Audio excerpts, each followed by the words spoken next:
Ponniyin Selvan movie கதை மதுரை பாண்டிய பாண்டியர்களை தரம் தாழ்த்தி காண்பித்துள்ளனர். தமிழக மக்களின் மிகுந்த எதிர்பார்ப்பிற்கு மத்தியில் பொன்னியின் செல்வன் திரைப்படம் இன்று வெளியாகி உள்ளது. மணி ரத்னம் இயக்கத்தில் நடிகர்கள் கார்த்தி, விக்ரம், ஜெயம் ரவி, திரிஷா, ஐஸ்வர்யா ராய் ஆகியோர் நடிப்பில் 3 ஆண்டுகளாக இந்த படத்தின் உருவாக்க பணிகள் நடைபெற்று இறுதியாக தற்போது இத்திரைப்படமானது திரையரங்குகளில் வெளியாகி உள்ளது. கல்கி அவர்கள் எழுதி 1955 இல் வெளியிட்ட பொன்னியின் செல்வன் என்ற நாவலை தழுவி இந்த படம் எடுக்கப்பட்டுள்ளது என்று படக்குழுவினர் தெரிவித்துள்ளனர். மதுரை ரசிகர்களின் எதிர்பார்ப்பை பொன்னியின் செல்வன் பூர்த்தி செய்ததா என்பதை தற்போது காணலாம்.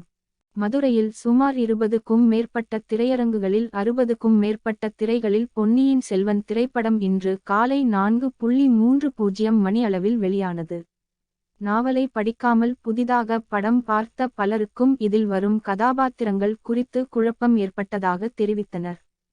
இப்படத்திற்கு A.R.